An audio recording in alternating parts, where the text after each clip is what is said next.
Ya Mitra Muslim, kita kembali lagi dalam ranah publik pagi hari ini dan kita tersambung kembali Mitra Muslim dengan Dr. Hufron. Silakan Mitra Muslim pagi hari ini yang ingin bergabung juga. Kita membahas mengenai menuai polemik, mungkinkah RUU HIP dibatalkan? 0315624555 untuk penelpon.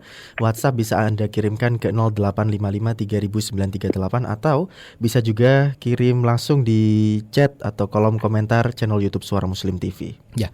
Pak Hufron, kita sambung kembali. Pagi hari ini masih tersambung ya? Ya, siap. Oke.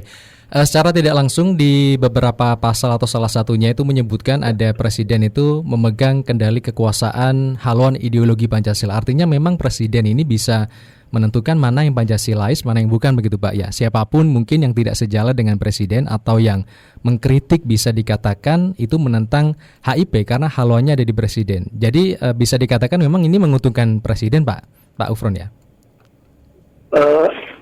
Sebenarnya memang kalau bicara soal sistem pemerintahan negara Indonesia, tentu kalau ini ada undang-undang kan bicara soal siapa sebenarnya pelaksana dari undang-undang. Tentu betul pelaksana daripada undang-undang adalah yang disebut sebagai presiden, oleh karena itu disebut sebagai eksekutif kan. Eksekutif itu artinya mengeksekusi, Mas. Nah, persoalannya adalah tadi yang saya sampaikan bahwa di tangan seorang negarawan itu ideologi apapun tentu tujuan utamanya adalah untuk kemaslahatan masyarakat, negara, bangsa, dan umat. Untuk kepentingan kesejahteraan masyarakat, ada yang disebut sebagai bonum commune. Untuk prosperity lah, intinya begitu ya, untuk kesejahteraan masyarakat yang adil dan makmur. Tetapi memang pada masyarakat di mana bahwa negaranya itu adalah dalam kondisi yang tidak stabil, di mana kemudian rezim itu memiliki tafsir sendiri, maka bisa muncul bahwa rezim itu akan menggunakan tafsir ideologinya tadi itu untuk kemudian menghantam lawan-lawan politiknya gitu. Umpama nih, dulu kan kalau orang yang tidak pendapat dengan kebijakan Orde Baru, kebijakan pemerintah, dianggap tidak Pancasilais. Nah, itu kan menjadi instrumen. Jadi ideologi itu menjadi instrumen untuk untuk merepresi atau mendominasi masyarakat atau lawan-lawan politiknya gitu. Oleh karena itu pada titik seperti ini, yang saya katakan tadi bahwa setiap rezim memiliki kriteria kebenaran sendiri, memiliki politik umum tentang kebenaran itu sendiri, itu yang kemudian nanti ada klaim-klaim bahwa apa yang tidak sependapat dengan pemerintah itu dianggap sebagai anti Pancasila, dan itu kemudian dianggap sebagai musuh, yang kemudian itu dianggap sebagai apa yang disebut sebagai makar. Kalau itu yang terjadi, malah ini kan berbahaya. Karena apa? Karena memang setiap rezim tadi selalu memiliki tafsir-tafsir kebenaran sendiri, termasuk terhadap sejarah, termasuk sejarah Pancasila ya, dan termasuk sejarah ideologi. Yang itulah dikhawatirkan banyak orang bahwa undang-undang ini akan menjadi apa yang disebut sebagai alat represi dan dominasi oleh pihak yang berkuasa terhadap lawan-lawan politiknya. Sehingga dalam konteks hukum yang responsif, yang demokratis dan partisipatif, menjadi tidak tepat rumusan rumusan pasal yang ada dalam rancangan undang-undang ideologi Pancasila tersebut, Mas. Kalau misalkan masyarakat tadi bisa dianggap makar karena bertentangan dengan UU 1945, apakah memang penggagas dari RUU HIP ini juga bisa dipidanakan Pak Hufron? Karena memang diduga begitu ya, melakukan perencanaan makar ideologi Pancasila atau mengganti Pancasila yang sudah final begitu. Ya, sebenarnya persoalan itu kemudian tidak saja kepada masyarakat yang kemudian dipandang tidak sesuai dengan apa yang disebut dalam nilai-nilai tafsir Pancasila tadi, kemudian dianggap bahwa dia itu makar. Pertanyaan berikutnya adalah bagaimana dengan posisi yang mengambil inisiatif untuk kemudian membuat rumusan haluan ideologi Pancasila apakah kemudian ini bisa dikenakan tindakan makar. Sebenarnya kita mesti harus teliti, harus seksama melihat persoalan ini. Apa yang dimaksud makar itu salah satu adalah dari sekian banyak, itu adalah merubah struktur ketatanegaraan Republik Indonesia. Artinya mengganti Pancasila dengan ideologi lain, itu adalah termasuk makar. Jadi mengganti Pancasila dengan paham komunisme, dengan paham Marxisme-Leninisme, mengganti Pancasila dengan khilafah, mohon maaf ya, itu juga bagian dari yang disebut merubah struktur struktur ketatanegaraan, dan itu adalah bagian dari yang disebut makar di dalam KUHP. Selain menggulingkan pemerintahan yang sah, itu adalah bagian makar. Kemudian adalah separatisme, memisahkan dari wilayah Indonesia, itu adalah makar. Jadi 4 hal penting ini adalah yang disebut dalam KUHP sebagai tindakan makar. Jadi menggulingkan pemerintahan yang sah, jadi termasuk menculik presiden waktu presiden itu, melakukan pemberontakan terhadap pemerintah, terhadap presiden di satu sisi, kemudian merubah struktur ketatanegaraan, mengganti ideologi Pancasila menjadi dengan ideologi lain, kemudian meminta supaya satu wilayah ini adalah terpisah dari wilayah Indonesia, itu adalah bagian dari makar. Yang itu salah satu penting tadi adalah merubah ideologi tadi yang disebut sebagai makar. Kalau dibalik itu, bahwa ada maksud mengubah ideologi Pancasila dengan ideologi lain, ya bisa itu kemudian diusut, kemudian didalami dalam konteks KUHP, yang kemudian dilakukan penyidikan sampailah kemudian itu dibawa ke pengadilan. Jadi aspeknya ini aspek pidana itu, Mas. Ya, aspek pidana. Tetapi tentu harus kembali tadi kepada 4 prinsip yang disebut makar yang saya sebutkan tadi, gitu, Mas. Baik. Ini ada komentar dari WhatsApp Pak Ghufron, coba saya bacakan ya. Dari Mitra Muslim di Lumajang ada Bapak Syahroni, terima kasih sudah menyimak ini dari Suara Muslim Lumajang ya. Beliau mengomentari bahwasanya pemerintah itu memang fitrahnya, takdirnya itu untuk dikritik supaya sehat. Tapi terlihat mulai anti kritik sehingga berupaya mengesahkan RUU HIP di masa Covid. Mereka lupa partisipasi publik. Jika tidak melibatkan partisipasi publik, saya sih berpendapat itu tidak sah dan tidak boleh beralasan prosedural. Bila dilakukan oleh penguasa apapun itu bisa. Nah, mungkin ada tanggapan dari Pak Ghufron. Saya ingin pertama begini, Mas. Jadi kalau pada perubahan Undang-Undang 45, amandemen 45 itu, Indonesia itu meneguhkan sistem pemerintahannya itu adalah presidensial system. Di mana kalau pemerintahan presidensial system itu diteguhkan sebagai pilihan sistem pemerintahan, itu berarti bahwa pemerintahan negara itu dipisahkan satu sama lain, yang kemudian dikenal istilah ini legislatif sebagai pembentuk undang-undang, ini eksekutif sebagai pelaksana undang-undang, kemudian ini yudikatif, ada yudisial sebagai menguji, mengadili, memutus pelanggaran undang-undang. Dalam konteks sistem pemerintahan presidensial, antara eksekutif, legislatif, dan yudisial itu harus ada yang disebut sebagai checks and balances system, yaitu sistem pengawasan secara berkeseimbangan. Artinya bahwa kalau DPR bikin sebuah rancangan undang-undang, tapi rancangan undang-undang itu tidak sesuai dengan kehendak aspirasi masyarakat, tentu DPR juga harus menampung ide masyarakat, ide gagasan kehendak masyarakat itu. Jadi presiden juga bisa kemudian menolak. Atau sebaliknya, kalau presiden mengajukan rancangan undang-undang kepada DPR, DPR itu juga bisa menolak dengan berbagai alasan yang sangat kritis begitu. Tetapi catatan saya belakangan itu, prinsip yang dipilih sebagai presidensial system dengan check and balances itu kurang efektif gitu.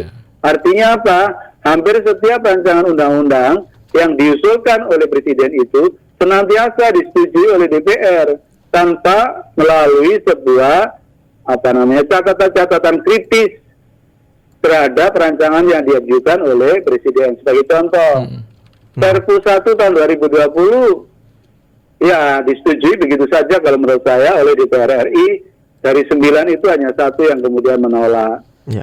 RUU revisi Undang-Undang KPK ya meskipun di demo diprotes oleh banyak orang, ya akhirnya disetujui juga oleh DPR.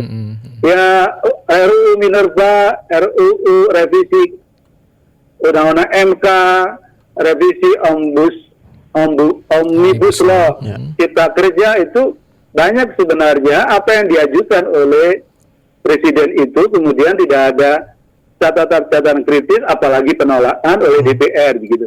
Jadi check and balances system antar lembaga negara itu tidak tampak gitu, padahal itu adalah bagian dari pilihan di dalam amandemen Undang-Undang 45. Apalagi kita bicara soal apa yang disebut sebagai partisipasi publik gitu. Jadi pemerintah itu sejak semula dan DPR itu di satu sisi sejak semula dia itu adalah wakil rakyat. Satu wakil rakyat itu yang di parlemen, yang dipilih melalui pemilihan umum DPR, DPRD, dan DPD. Yang kedua, sesungguhnya presiden itu juga adalah wakil rakyat, tapi duduk di eksekutif, dipilih melalui pilpres begitu. Kesemuanya itu harusnya menjalankan amanat rakyat, aspirasi, kehendak rakyat. Tetapi sayangnya, belakangan ini saya melihat apa yang kemudian ditentang oleh rakyat itu malah dijaraki Mas oleh DPR itu. Apa dijaraki itu? Malah apa istilahnya itu? Jadi yang tidak disetujui itu malah yang itu digulkan gitu Mas. Jadi seolah-olah dia tidak bekerja tidak untuk dan atas nama rakyat. Parlemen itu juru bicara rakyat Mas. Itu speakernya rakyat gitu. Tapi tidak untuk kepentingan rakyat, tapi lebih untuk kepentingan kelompoknya, koalisinya, partainya, ketimbang berbicara kepentingan bangsa dan negara di atas kepentingan pribadi, kelompok, golongan, dan koalisinya. Itu tangkapan saya, Mas, sebagai seorang akademisi. Tidak saja di tingkat lembaga negara check and balances tidak efektif, tapi di tingkat masyarakat juga rupanya tidak efektif gitu, Mas. Soal kritik itu dianggap sebagai makar. Umpama ada webinar begitu, judulnya adalah meluruskan pemakzulan presiden pada saat pandemi gitu. Ya, penyelenggaranya kemudian ada intimidasi, kemudian mau dibunuh dan keluarganya dan sebagainya. Kalau menurut saya kalau diskusi itu bagian dari kebebasan akademik, Mas. Baik, terakhir Pak Ufron, berarti kita ini harus terus mengawal ya Pak Ufron karena ini masih ditunda, apalagi ada wacana RUU HIP diubah menjadi RUU tentang Badan Pembinaan Ideologi Pancasila atau BPIP. Sebenarnya saya terhadap perubahan nomenklatur ya Mas, nama judul sebuah undang-undang itu juga harus mengubah juga substansi, Mas. Yang pada intinya sebenarnya memang yang diperlukan oleh kita ini tidak membahas soal aspek ideologi Pancasila itu, Mas. Ideologi Pancasila itu dianggap final, Mas. Seperti NKRI itu dianggap final. Udah clear lah ya. Tetapi mungkin memang bicara bagaimana pengamalan dari nilai-nilai Pancasila itu dalam tataran praktis, baik pada penyelenggara negara pada khususnya dan masyarakat pada umumnya. Jadi lebih pada aspek penghayatan dan pengamalan Pancasila itu dalam lingkup penyelenggaraan pemerintahan negara dan praktek bermasyarakat. Itu yang kemudian jauh lebih penting, dan menurut saya persoalannya itu adalah ini di aspek keteladanan. Satunya kata dengan perbuatan. Jadi kemarin saya menyatakan bahwa dalam kondisi pandemik itu orang bicara soal gotong royong, orang bicara soal pentingnya kepedulian. Tetapi kalau kita merujuk kepada sejarah gitu, pada saat sejarah di dalam sejarah Khalifah di zaman Rasulullah itu, Abdul Aziz itu pada saat ada wabah pandemi begini itu memanggil semua pembantunya atau menteri-menterinya itu untuk supaya gajinya itu dipotong untuk kepentingan masyarakat dan negara. Nah, itu yang kemudian saya tidak melihat dalam konteks keindonesiaan itu, umpama ya, bagaimana gajinya para menteri, presiden, DPR, MPR itu dipotong gitu untuk kepentingan pandemi ini gitu. Kalau memang kemudian pemerintah itu menganggarkan dari 405 triliun, malah ditambah sekarang 200 triliun menjadi 600 triliun, yaitu memang sebagai apa yang disebut sebagai obligation state. Itu kewajiban negara memang melakukan itu, Mas. Tetapi kewajiban sebagai seorang pemimpin yang kemudian dia betul peduli itu, ya dia tentu berkorban, Mas, mengorbankan apa yang dia miliki untuk kepentingan bangsa dan negara. Kalau obligation state, ya tentu memang itu kewajiban negara, semua pemimpin harus begitu. Tetapi sebagai seorang pribadi pemimpin, memang juga harus menunjukkan kepedulian tadi itu dengan menunjukkan sikap-sikap kenegarawan. Yang saya ingin katakan bahwa yang lebih penting dari semua pembahasan soal Pancasila itu adalah soal keteladanan. Satunya kata dengan sikap dan perbuatan yang itu harus dimulai dari para pemimpin, baik yang ada di eksekutif, legislatif, dan di judisial. Termasuk pemimpin-pemimpin pada tingkat di daerah, Mas, tentu. DPR-nya, DPRD-nya, terus bupati, wali kota, gubernurnya menunjukkan sikap-sikap yang negarawan begitu gitu, Mas. Jadi satu hal yang saya ingin katakan, apa yang tadi saya katakan bahwa catatan pentingnya adalah yang tadi saya katakan di dalam maklumat MUI, ya, Mas, saya ingin bacakan sebagai catatan terakhir saya.